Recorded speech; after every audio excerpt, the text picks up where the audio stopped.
আসসালামু আলাইকুম আমার দুষ্টু মিষ্টি আপুরা, সবাই তোমরা কেমন আছো এবং ভাইয়ারা। তো অনেক দিন হয়ে গেল তোমাদের সঙ্গে কোনো লং ভিডিও শেয়ার করা হচ্ছিল না। আজকে তোমাদের একদম মন খুশি করে দিব, এত সুন্দর একটা মজার আচারের রেসিপি দেখাবো যেটা তোমরা একদম সহজে 5 মিনিটও লাগবে না বানাতে। চলে আসছে খিচুড়ি খাওয়ার সিজন, আর এই বৃষ্টির মধ্যে কিন্তু খিচুড়ির সঙ্গে এইরকম একটা মজার আচার হলে আর কিছুই লাগে না। যাই হোক, তোমাদের সঙ্গে আজকে এই আচারটা শেয়ার করব, খুব সহজেই জলদি বানিয়ে ফেলতে পারবে 5 মিনিটেই। তো দেখে নিলে আমি রসুনের কোয়াগুলাকে কিভাবে ছাড়িয়ে নিলাম।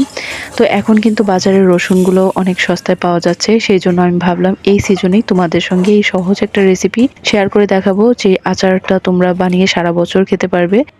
তো দেখো, আমি হাতে বানানো একটা মশলা বানাচ্ছি। এখানে আমি কিছু পাঁচফোড়ন নিয়ে নিলাম, মেথিগুলোকে আলাদা করে রেখে দিয়েছি, তার সঙ্গে কয়েকটা শুকনা মরিচ আমি ভেজে নিলাম। তো দেখো, আমি হাতে মশলাটা কিন্তু বানিয়ে নিছি অলরেডি।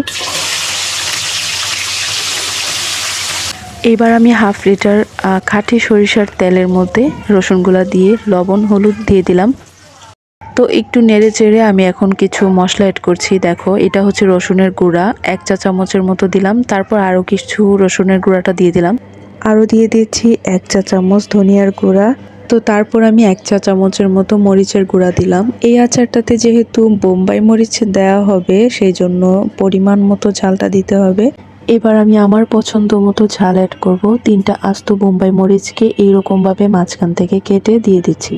তোমরা তোমাদের পছন্দ অনুযায়ী ঝাল অ্যাড করবে, তো চাইলে আরও বাড়িয়ে অথবা কমিয়ে দিতে পারো। আমি 3টা দিলাম। তারপর আমার হাতে বানানো সেই আচারের মশলাটাকে অ্যাড করছি। সবটা দিব না, অল্প একটু রেখে দিছি। তোমরা এখানে তোমাদের পরিমাপ অনুযায়ী দিবে, কারণ আচার তোমরা কতটুকু পরিমাণ বানাবে সেই অনুযায়ী মশলাটাকে আন্দাজ করে দিয়ে দেবে আর কি। তারপর আমি একটু জিরা গুঁড়া দিয়ে এবার 8-10টা এখানে কাঁচামরিচ আস্ত করে এভাবে দিয়ে দিছি।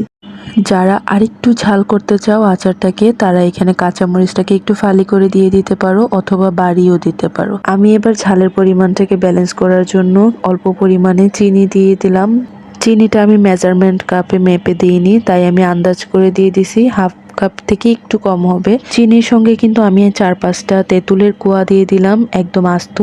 এইবার আমি দিয়ে দিচ্ছি এখানে হাফ কাপ পরিমাণ ভিনেগার। এটাকে ভিনেগার অথবা সিরকাও বলে, তোমরা মুদির দোকানে এটা পেয়ে যাবে। আর এই ভিনেগারটা কিন্তু দিতেই হবে, কারণ রোদে দেওয়ার ঝামেলা ছাড়া যদি আচার বছরের পর বছর সংরক্ষণ করে রাখতে চাও, তাহলে কিন্তু এই ভিনেগারটা দিতেই হবে। তোমরা কি খেয়াল করেছো, ভিনেগারটা দেওয়ার পর দেখো আচারের থিকনেসটা অন্যরকম লাগছে। দেখো কতটা সুন্দর কালার আসছে, তাই না?